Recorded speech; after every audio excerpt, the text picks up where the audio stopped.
The smoke hung thick in the cantina like a gray blanket. Commander Zixala lifted her drink with one of her 4 arms while the other 3 rested on the worn metal table. Her chitinous armor caught the dim light from the overhead lamps. Around her, the other members of her squad talked loudly about their latest victory. "Easy money," said Sergeant Krell, his scaled face split in a wide grin. "Those human traitors didn't even fight back when we boarded their ship." Lieutenant Vash nodded, her tentacles curling with satisfaction. Humans always surrender fast. They know they cannot win against real warriors. Zixala said nothing. She just stared into her drink, watching the blue liquid swirl around the glass. Her squad had raided 3 human cargo ships this month. Each time, the humans had given up without a fight. They handed over their goods and begged for mercy like all the other weak species in this part of space. But something bothered her. Something she could not forget. The cantina was full of aliens from dozens of different worlds. Drukari mercenaries with their thick gray skin sat at one corner. A group of insectoid Nexari traders clicked and buzzed at another table. Even a few Zephyrian soldiers were there, their tall blue forms standing out among the crowd. A threakery at the bar was getting louder with each drink. His name was Gorduk, and everyone knew he was trouble. He had scars across his face and arms that told stories of many fights. "I have killed Verlin's Nexari, even Zephyrians," Gorduk boasted, waving his drink around. "But humans? They are the easiest prey of all. Soft, weak, pathetic creatures. I could take down a whole ship of them with my bare hands." Several aliens laughed and agreed. Humans were known throughout the galaxy as one of the weakest species. They had no natural armor, no claws, no poison, no special abilities. They were just pink, hairless creatures that died easily. But in the darkest corner of the cantina, something stirred. An old Nexari trader sat alone at a small table. His insect-like body was hunched over, and his 4 eyes glowed softly in the shadows. He had been quiet all evening, just listening to the conversations around him. Now, he spoke. His voice was barely a whisper, but somehow it carried across the entire room. Marcus Chun. The name hit the cantina like a physical blow. Every conversation stopped. Every alien turned to look at the old Nexari. Even the music from the speakers seemed to fade away. Gordek's drink froze halfway to his mouth. His gray face had gone pale. "What? What did you say?" The old Nexari's eyes focused on the Thrakari warrior. "You want to fight humans? You think they are weak? Then go find Marcus Chun." Zixala felt her secondary heart skip a beat. That name. She knew that name. Her hands started to shake, and she quickly put down her drink. Gorduk tried to laugh, but the sound came out wrong. "One human? You expect me to fear one single human?" The old trader stood up slowly. His movements were careful, like someone who had lived through too many wars. "I was at Kepler Station," he said quietly. "I saw what he did there. We all saw." A Zephyrian soldier at another table suddenly stood up and walked toward the exit. Then another alien left. Then another.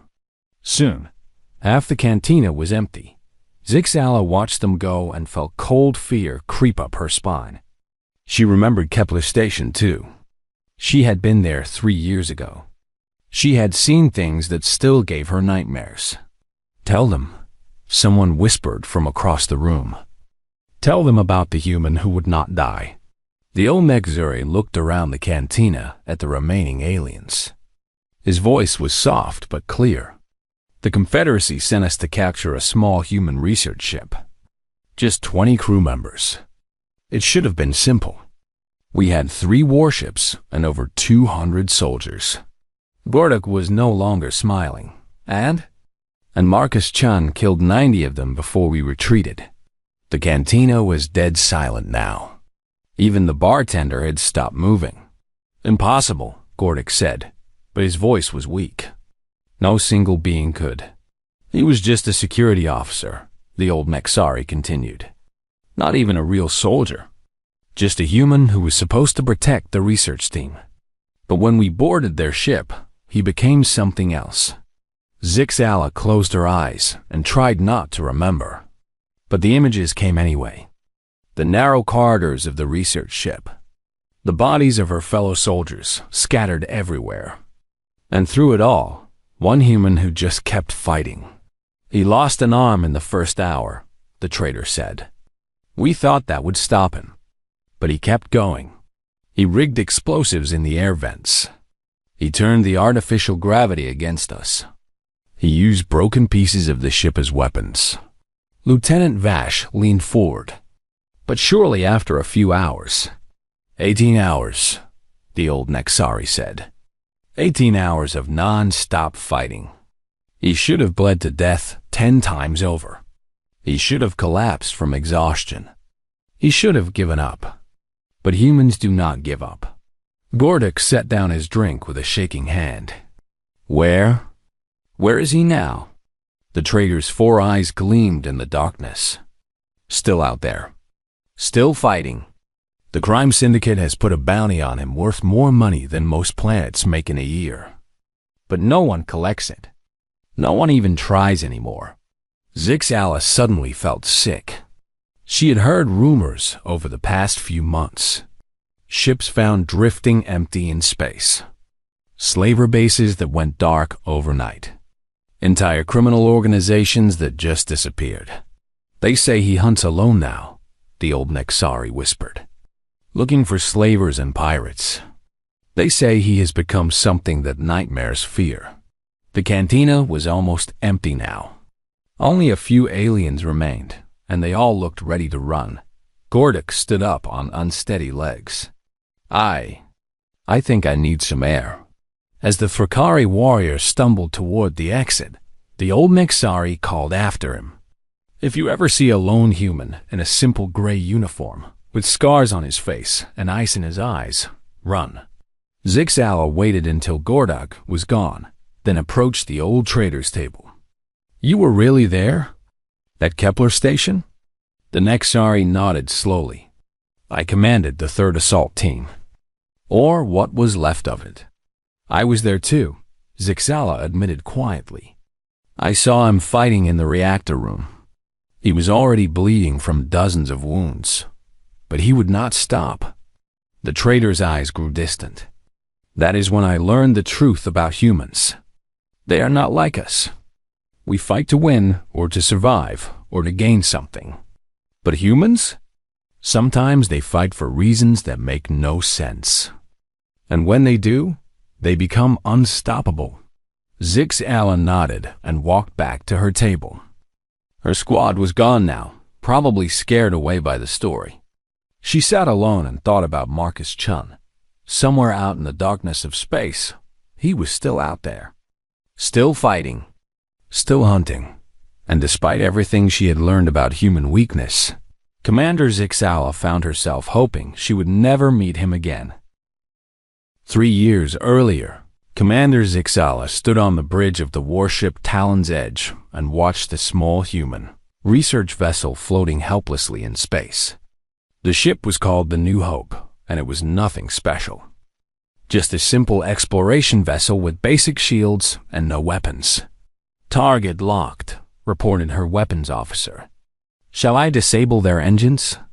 No need, said Admiral Korath, a massive Zephyrian with blue skin and golden eyes. They have already surrendered. Look. The human ship was broadcasting a surrender signal. White flags of peace appeared on their screens. It was standard procedure. Most alien ships gave up when they saw 3 Confederacy warships bearing down on them. 20 crew members, said the scanner operator. Mostly scientists and researchers. Only 2 security personnel. Admiral Korath smiled with satisfaction. Easy cargo. We board the ship, take their research data, and sell them as slaves. The humans always pay good money to get their people back. Zixala felt a small twinge of doubt, but she pushed it away. Orders were orders. The Confederacy needed resources, and humans were an easy target. They had no real military power, and their government always negotiated for prisoners. "Prepare boarding teams," Admiral Korath commanded. "I want this done quickly and cleanly." Zixala led the first boarding team. Behind her came 40 elite soldiers from different species. Drakari warriors with thick armor, Zephyrian shock troops with energy weapons, even some Nexari specialists with poison claws. They were the best fighters the Confederacy could offer. The airlock on the human ship opened easily. There was no resistance. Zixala and her team moved through the corridors like they had done hundreds of times before. It should have been simple. The first sign that something was wrong came when they reached the main hallway. A human male stood there waiting for them. He was not tall, maybe average height for his species. He wore a simple gray security uniform and carried a basic energy pistol. But his eyes. Zixala would never forget his eyes. They were dark brown and completely calm. No fear, no anger. Just a quiet determination that made her feel cold. "I am Security Officer Marcus Chun," he said in perfect Galactic standard. "You need to leave this ship now." Several of the soldiers laughed. Sergeant Vorak, a huge Thrakari warrior, stepped forward. "Human, you are outnumbered 40 to 1. Surrender now, and we will not hurt you." Marcus Chun tilted his head slightly. "I cannot do that. These people are under my protection." "Your protection?" Vorak laughed louder. "You are one small human with a basic weapon. We are elite Confederacy soldiers. Step aside or die." Marcus Chen did not step aside. What happened next changed everything. Zixala thought she knew about humans. Chun moved faster than should have been possible for his species. His first shot hit Vorak right in the chest, dropping the massive Thrakari instantly. His second shot took out the soldier behind him. By the time the rest of the team reacted, 3 more aliens were down. But it was not just his speed or accuracy that shocked them. It was his complete lack of fear. While her soldiers scrambled for cover, Chun advanced down the hallway like he was taking a walk. "Spread out," Zixala ordered. "Surround him." The soldiers tried to follow orders, but the corridors of the ship were narrow. Chun used this to his advantage. He ducked into side passages and struck from unexpected angles. He threw grenades around corners and shot through walls. When Private Calyx tried to flank him, Chun somehow anticipated the move. He rigged a piece of the ship's machinery to explode just as the Nexari soldier rounded the corner. When Corporal Vex charged him directly, Chun used the alien's own momentum to throw him into a wall with bone-breaking force.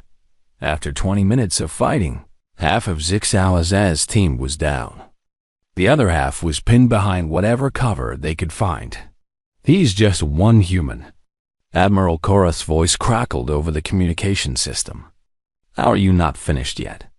Zixala ducked as another energy blast scorched the wall above her head. "Sir, he's not fighting like any human we have encountered before." "Then send more teams." The second boarding team arrived 15 minutes later. 30 fresh soldiers joined the fight. Chung had taken a hit by then. A blast from an energy rifle had burned through his left arm. Zixala could see the injury clearly. It was severe. The human should have been in shock from blood loss. Instead, he seemed to become more dangerous. Chun began using the ship's own systems against him. He rerouted power to create electrical traps in the corridors. He vented atmosphere from certain sections to force the soldiers into areas where he could ambush them.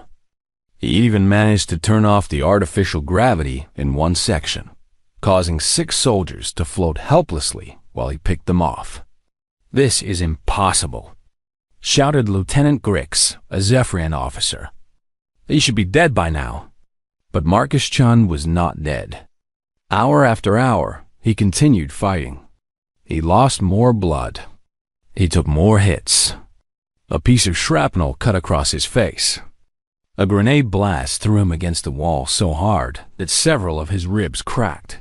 Still, he fought by the 6th hour. Admiral Korath had sent the 3rd boarding team. By the 10th hour, parts of the 4th team joined the battle. Nearly 200 elite soldiers were now fighting one human security officer on a research ship. The battle became a nightmare. Chun knew every inch of his ship. He crawled through maintenance shafts that were too small for most aliens. He used emergency systems and backup generators to power improvised weapons. When his energy pistol ran out of charge, he started using pieces of broken equipment as clubs and spears. Zixala found herself trapped in the engine room with 12 other survivors from her original team. Outside, they could hear Chun moving around. Sometimes he would appear at one entrance, fire a few shots, and disappear before anyone could react. Other times, he would throw objects to make noise and attack from a completely different direction. "He is playing with us," whispered Corporal Nex, a Nexari soldier whose green carapace was cracked and bleeding. "No," said Zixala quietly. "He is protecting them." Through the small windows in the engine room, she could see the human research team. They were huddled together in the ship's main laboratory, scared but unharmed. Chun had not let a single alien soldier get past him. On the 18th hour of fighting, Admiral Korath's voice came over the communication system again.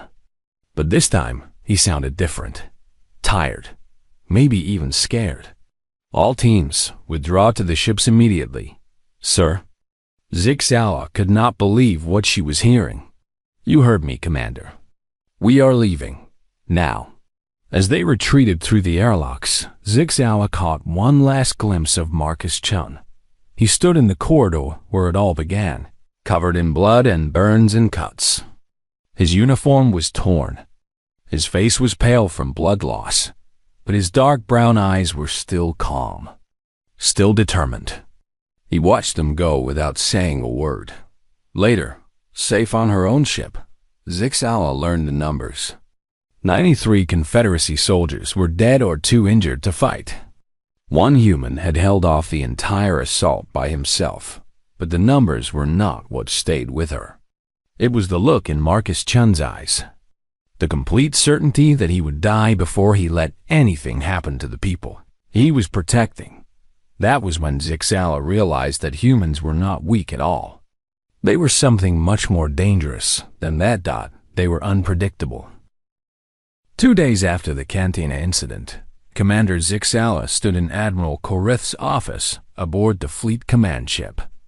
The same blue-skinned Zephyrian who had ordered the retreat at Kepler Station was now pacing behind, his desk like a caged animal. "You heard the name spoken," Admiral Korath said without looking at her. "Marcus Chun, in a public cantina." "Yes, sir." An old Negazari trader mentioned him to quiet a boastful Thrakari. And what was the reaction? Zixala remembered the fear that had filled the room. "Half the cantina emptied within minutes, sir." Admiral Korath stopped pacing and turned to face her. His golden eyes were troubled. "That is the 3rd time this week someone has spoken his name in this sector. Do you know what that means?" "Sir, it means he is here, in our space. And he is working." The Admiral activated a holographic display above his desk. Star charts appeared, showing the local sector with its trade routes and planetary systems.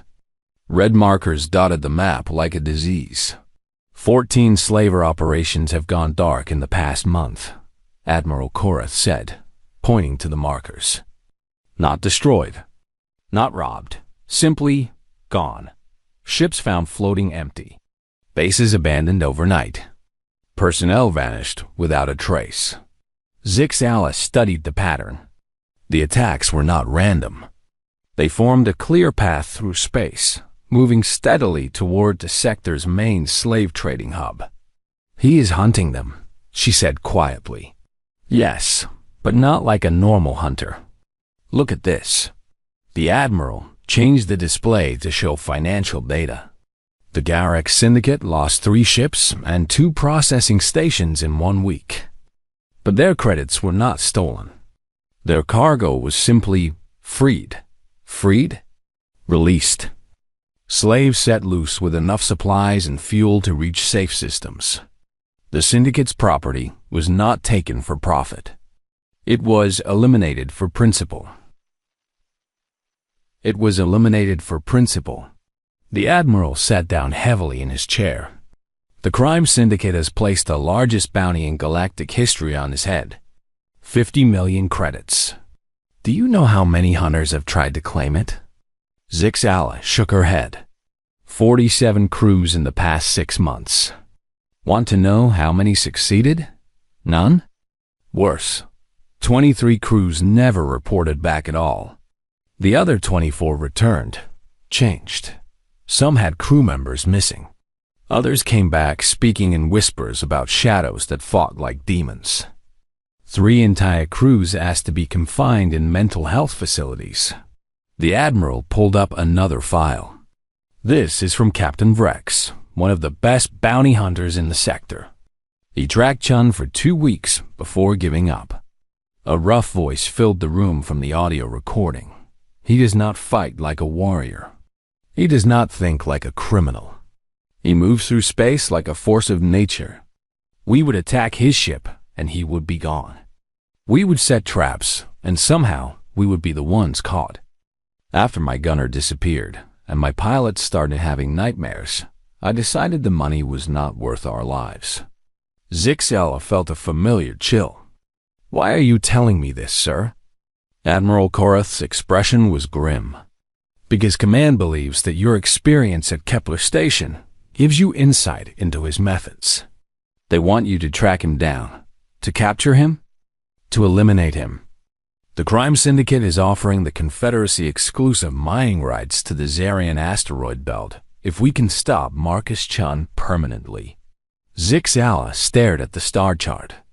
Zarian was one of the richest mineral deposits in known space. The mining rights would fund the Confederacy fleet for decades. What are my orders? Find him. Study him. Learn how he operates. Then destroy him. The Admiral paused. But be careful, Commander. This human is not like the ones who surrendered to you before. This one has become something else entirely.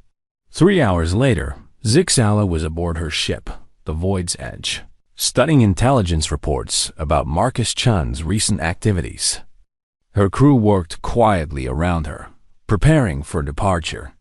They had heard the rumors too, and none of them looked happy about this mission. Commander, called Lieutenant Vash from the communication station. I have the latest reports from the affected systems.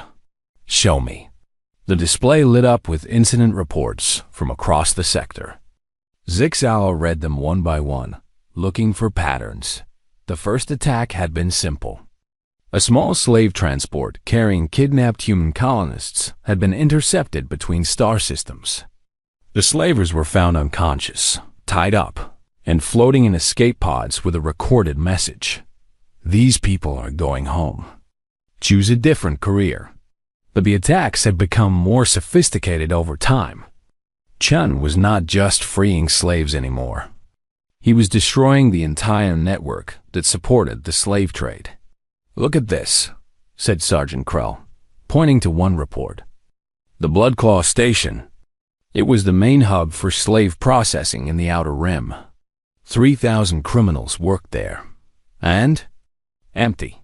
All of them gone. But here's the strange part. No signs of violence. No bodies. No damage to the station. Just empty. Zixala frowned. How do you make 3,000 criminals disappear without a fight? I have been wondering the same thing, said Lieutenant Vash. But look at the security footage from the station's perimeter. The display showed grainy images of space around Bloodclaw Station. For hours, nothing happened. Then, a small ship appeared. Just one ship. It docked with the station for exactly 47 minutes. When it left, the station went silent. 47 minutes, Krell said in amazement. One human, one ship, 47 minutes. And 3,000 of the sector's most dangerous criminals just left. Maybe he had a bomb, suggested Vash. Threatened to blow up the station. No, said Zixala quietly. It does not work that way. He would not risk the slaves that were being held there. She called up more files. Each attack showed the same pattern. Chen would arrive alone in his small, unremarkable ship. He would dock or land or somehow get aboard the target. Then the slavers would disappear, and the slaves would be freed. But the strangest part was what happened afterward. Chen was not content to just hit individual targets. He was destroying the economic foundation of the slave trade itself. He hacked into the syndicate's financial networks, Vash reported. Transferred billions of credits from criminal accounts to refugee assistance programs. But he did not take any for himself. He also sent detailed intelligence reports to law enforcement in 12 different systems, added Krell. Complete files on slaver operations, including names, locations, and evidence of their crimes. Half of those operations were shut down by local authorities within days. Zixala leaned back in her chair. This was not random violence. It was warfare conducted with surgical precision. Chen was not just fighting individual slavers. He was systematically destroying their entire industry. Commander, called the navigation officer. We have a lead on his location. Show me. 3 systems away. The Nexer system has a large slave processing facility on the 4th planet.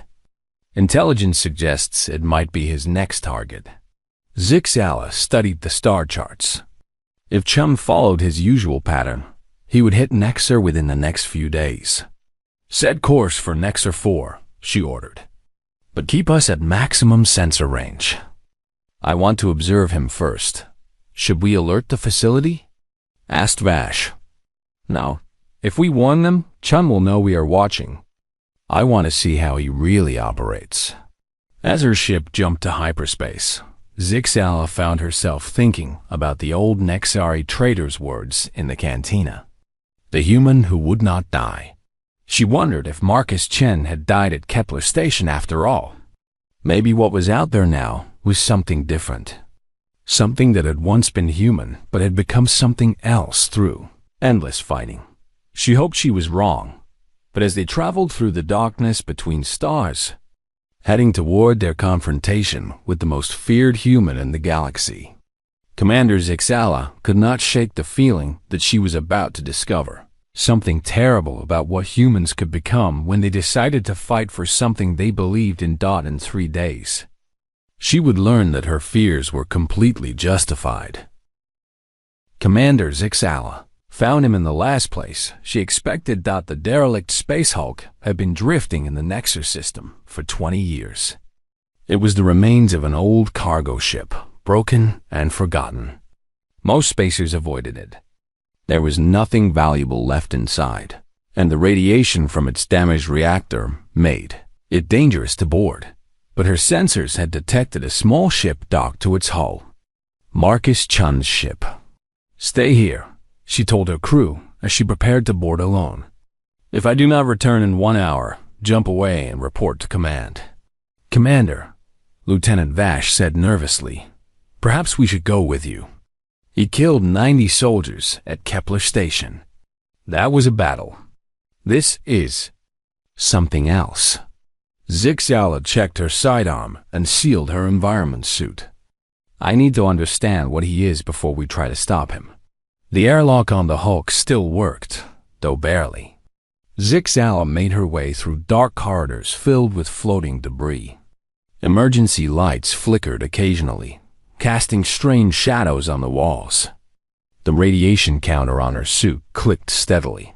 She followed the signs of recent passage, bent metal where someone had forced doors open, footprints in the dust that had gathered over decades. The trail led deeper into the ship, toward what had once been the engineering section.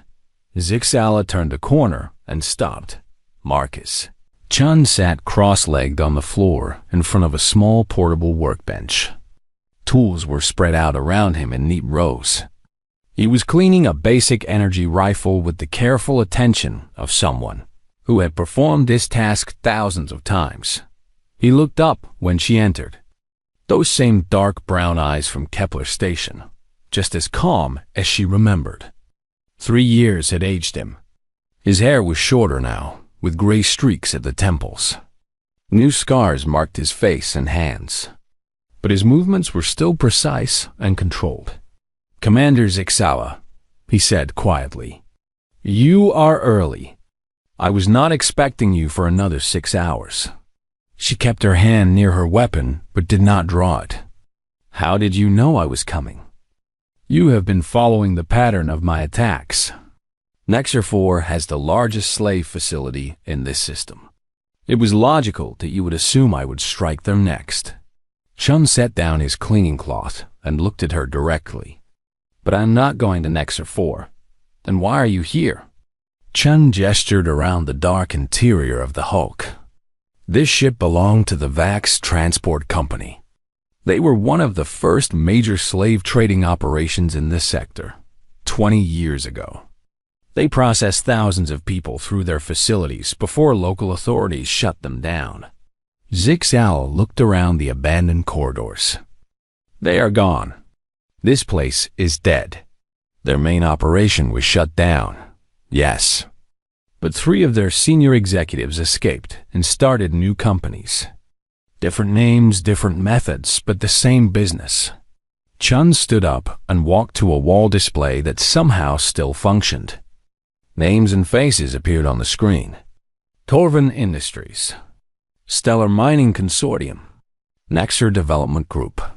I have heard of those companies. They are legitimate businesses. They use legitimate businesses to hide their real operations. Terran Industries mines asteroids, but they also kidnap miners from other companies and sell them as slaves. Stellar Mining provides equipment to colonies, but they also provide armed teams to capture colonists. Nexer Development builds stations, but they also build secret holding facilities. Zixawa studied the display. The connections Chun had mapped were complex but clear. 3 supposedly legal companies were all owned by the same people who had run Vax Transport. How did you discover this?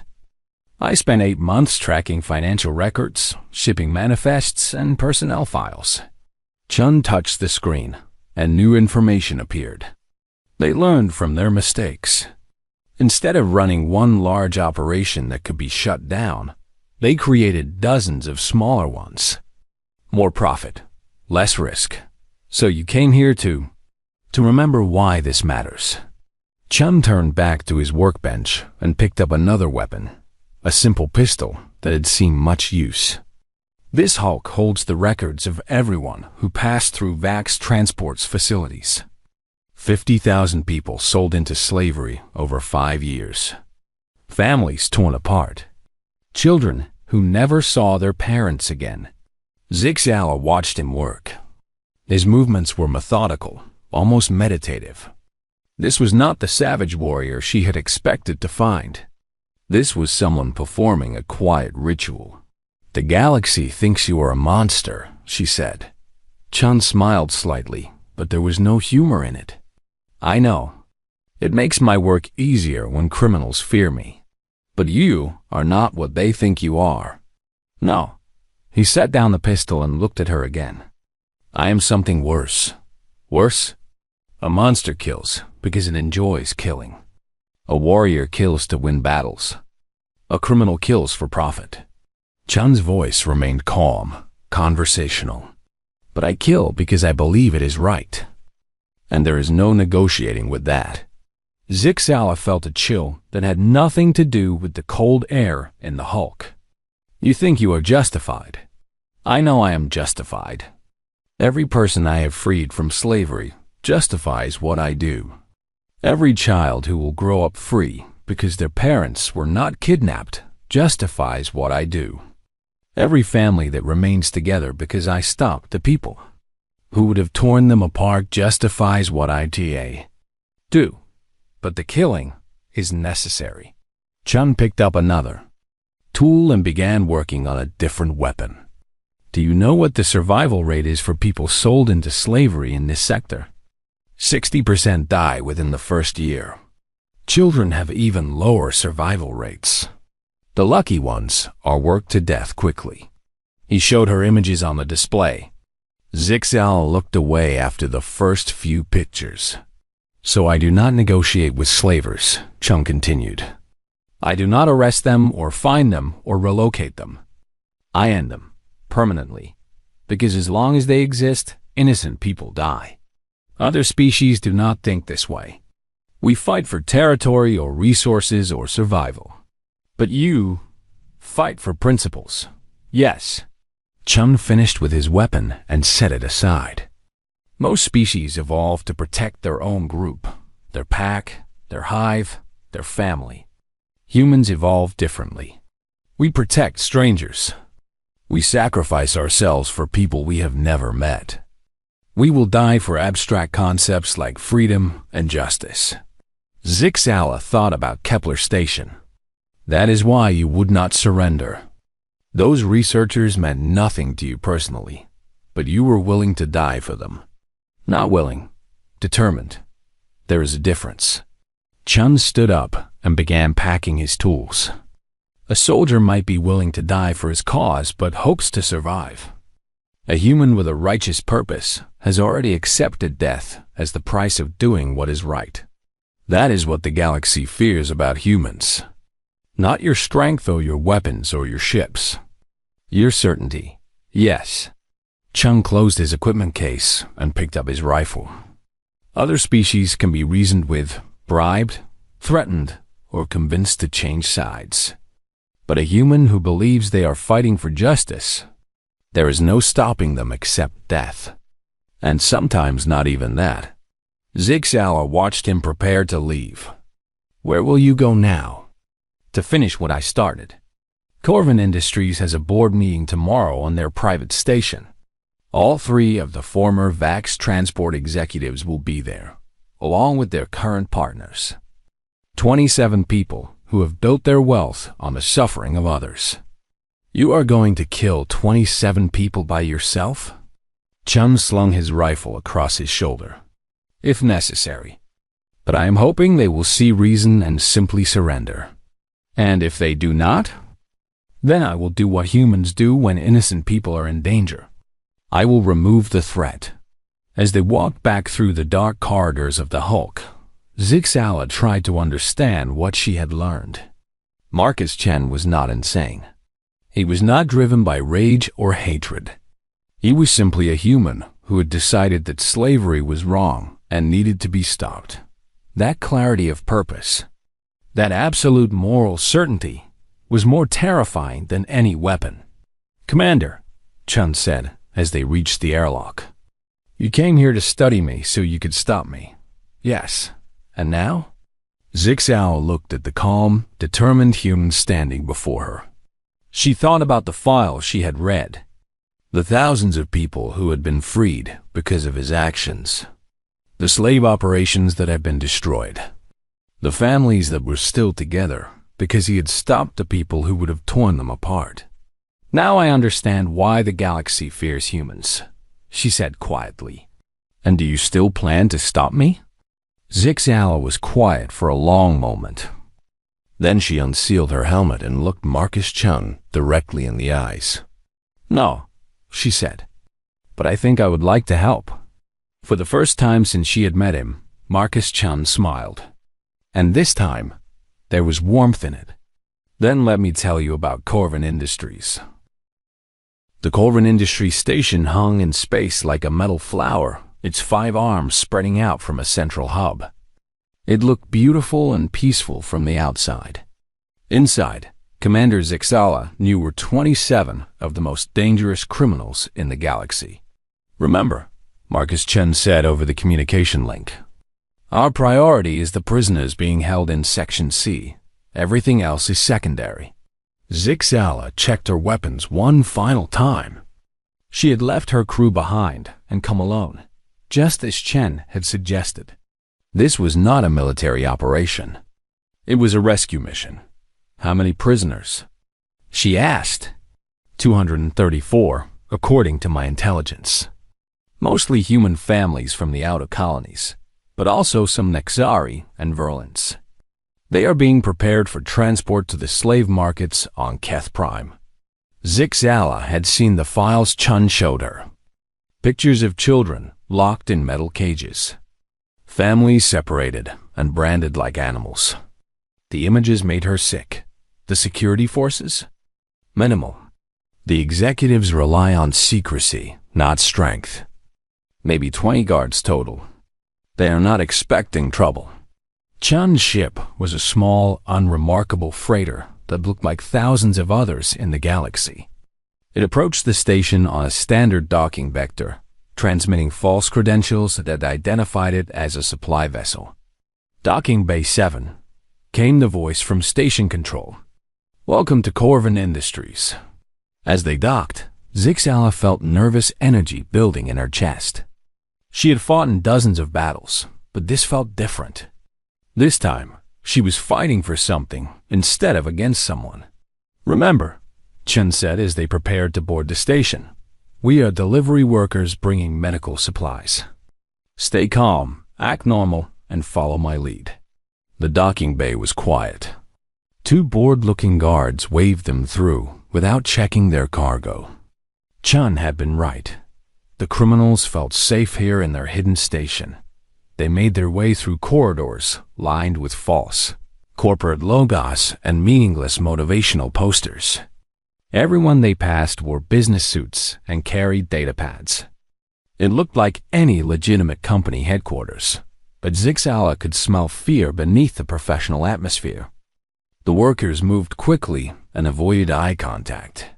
The guards were too alert for a simple corporate facility, and there were too many locked doors for a normal business. The board meeting is on level 5, Chun said quietly as they walked. The prisoners are being held 3 levels down. We split up here. I should go to the board meeting with you. No, I can handle 27 executives in suits. But if something goes wrong and they try to kill the prisoners, you are the only one who can stop them. Chum handed her a device that looked like a medical scanner.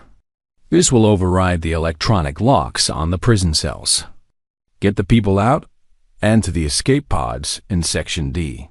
I will join you when I finish with the board. Zixala wanted to argue, but she knew he was right. Chun moved through the station like he had planned this for months. Every turn, every corridor, every security checkpoint. He knew them all. How long? She asked. Give me 30 minutes. If I am not back by then, leave without me. They separated at a maintenance shaft that led to the lower levels. As Zixala climbed down through the dark tunnels, she could hear sounds from below, crying, voices speaking in different languages. The sound of metal doors clanging shut. The prison level was exactly what she had expected and worse than she had imagined. Long corridors lined with metal cages barely large enough to hold one person. The air was hot and stale. Emergency lights cast everything in a sick red glow, and the prisoners, humans mostly but also members of other species. Families huddled together in spaces too small for them. Children who stared at her with empty eyes. Adults who had given up hope of rescue. Zixala felt rage building in her chest. These were not criminals or enemies. They were innocent people whose only crime was being in the wrong place. When slavers found them, she activated Chun's device and began opening cell doors. The electronic locks disengaged with soft clicks. At first, the prisoners cowered away from her, afraid this was some kind of trick. I am here to help, she said in Galactic Standard. We are getting you out of here. A human woman with torn clothes and bruises on her face stepped forward. Who are you? Commander Zixala, Confederacy Fleet. But today I'm just someone who thinks you deserve to be free. Word spread quickly through the prison level. Within minutes, all 234 prisoners were free of their cages. But they were still trapped on a space station controlled by their captors. Follow me, Zixala said. Stay quiet and stay together. Leading them through the station was like herding children. Many of the prisoners were weak from poor food and cramped conditions. Some were injured. Parents carried young children who were too scared to walk. They made it to Section D without being discovered. The escape pods were there, just as Chun had promised. Small ships designed to carry people away from the station in case of emergency. "Can you fly these?" asked the human woman. "Basic autopilot," Zixala replied, checking the controls. "Set a course for the nearest inhabited system, and they will take you to safety automatically." She began loading people into the escape pods. Families stayed together. Adults helped children who had been separated from their parents. Even in their fear and weakness, they took care of each other. That was when the alarm started. Red lights flashed throughout the station. A voice echoed from speakers in the walls. "Security alert. Unauthorized personnel on level 5. All guards to the executive section immediately." Zixala checked the time. 28 minutes had passed since she separated from Chun. "Get in the pods," she told the prisoners. "Launch now. What about you?" asked the human woman. "I have to go back for someone." As the escape pods launched into space, Zixala ran back through the station toward level 5. The corridors were chaos now. Guards ran past her without giving her a second look. She was just another person in a business suit trying to get away from danger. She reached the executive level to find bodies scattered in the hallway. Not dead, unconscious. Chen had used stun weapons to disable the guards without killing them. Through an open doorway, she could see into the boardroom. Marcus Chun stood at one end of a long conference table. At the other end, 27 men and women in expensive clothes huddled together in fear. These were the people who had built their fortunes on human misery. The ones who ordered families torn apart and children sold like property. "The decision is simple," Chun was saying in that same calm voice she remembered from their first meeting. "You can surrender yourselves to Galactic law enforcement, or you can resist. But either way, your slave operations end today." One of the executives, a well-dressed Thrakari with gold jewelry, stepped forward. "You are just one human. We have security forces throughout this station. Your security forces are all unconscious. Your prisoners have been freed. Your financial accounts have been frozen and transferred to refugee assistance programs.